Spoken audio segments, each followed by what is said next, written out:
सभी का स्वागत है राष्ट्रीय जगत विजन न्यूज पर। मैं हूं आपके साथ रागनी वर्मा। सार्वजनिक क्षेत्र की नवरत्न खनन कंपनी एनएमडीसी यानी राष्ट्रीय खनिज विकास निगम में लौह अयस्क की कथित तस्करी और बड़े पैमाने पर हेराफेरी के मामले में प्रबंधन ने अब तक की सबसे बड़ी और सख्त अनुशासनात्मक कार्रवाई की है। अक्टूबर 2025 में लौह अयस्क से भरी एक मालगाड़ी रैक में निर्धारित 57 वैगनों के स्थान पर गुपचुप तरीके से 59 वैगन भेजे जाने के सनसनीखेज मामले में कंपनी ने एक नंबर टेकर को सेवा से तत्काल प्रभाव से बर्खास्त कर दिया है। इसके अलावा 5 अधिकारियों का आनन फानन में स्थानांतरण किया गया है, जबकि 3 अन्य कर्मचारियों की वेतन वृद्धि यानी इंक्रीमेंट पर रोक लगा दी गई है। प्रबंधन के जीरो टॉलरेंस वाली कार्रवाई से पूरे एनएमडीसी महकमे और खदान क्षेत्र में हड़कंप मच गया है। प्राप्त जानकारी के अनुसार यह पूरा वाकया अक्टूबर 2025 का है।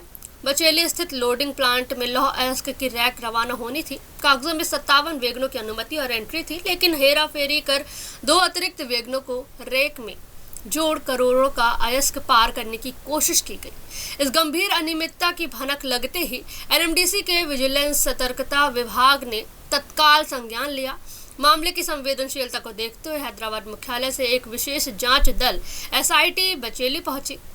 निष्पक्ष जांच के लिए रिटायर्ड आईएएस अधिकारियों की एक उच्च स्तरीय टीम भी गठित की गई। इतना ही नहीं, केंद्रीय मंत्रालय के कड़े निर्देशों के बाद केंद्रीय अन्वेषण ब्यूरो यानी सीबीआई ने भी इस बहुचर्चित मामले की तफ्तीश की।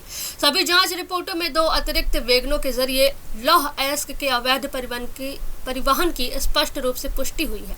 जांच एजेंसियों की पुख्ता रिपोर्ट के आधार पर एनएमडीसी प्रबंधन ने बिना कोई ढील दिए रैक लोडिंग के दौरान ड्यूटी पर तैनात number taker M Nageswara Rao को सीधे नौकरी से बर्खास्त कर दिया।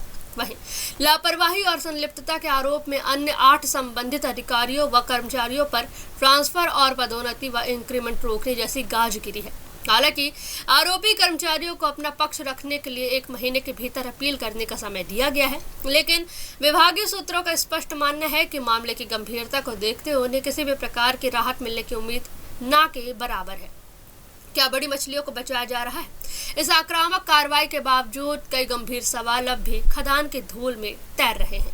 दबी जबान में कर्मचारी और श्रमिक संगठन सवाल उठा रहे हैं कि क्या छोटे कर्मचारियों पर कार्रवाई कर असली बड़ी मछलियों को सुरक्षित निकालने की कोशिश की जा रही है। सबसे बड़ा संदेह इस बात पर भी है कि घटना वाले दिन प्लांट के सीसीटीवी कैमरे संदिग्ध परिस्थितियों में बंद पाए गए थे, जो पूर्व में हुए स्क्रैप चोरी की घटनाओं की हूबहू याद दिलाते हैं। बिना बड़े अधिकारियों की मिली भगत के रैक में 2 वैगन अतिरिक्त जोड़ना और उसे पार कराना संभव ही नहीं है। ऐसे में रेलवे विभाग, लोडिंग प्लांट इंचार्ज, एनएमडीसी के कमर्शियल विभाग और रेलवे के अधिकारियों के बीच एक बड़े नेक्सस यानी गठजोड़ की आशंका प्रबल हो गई है। फिलहाल इस खबर में बस इतना ही। देश प्रदेश की तमाम बड़ी खबरों से अपडेटेड रहने के लिए देखते रहिए राष्ट्रीय जगत विजन न्यूज। नमस्कार।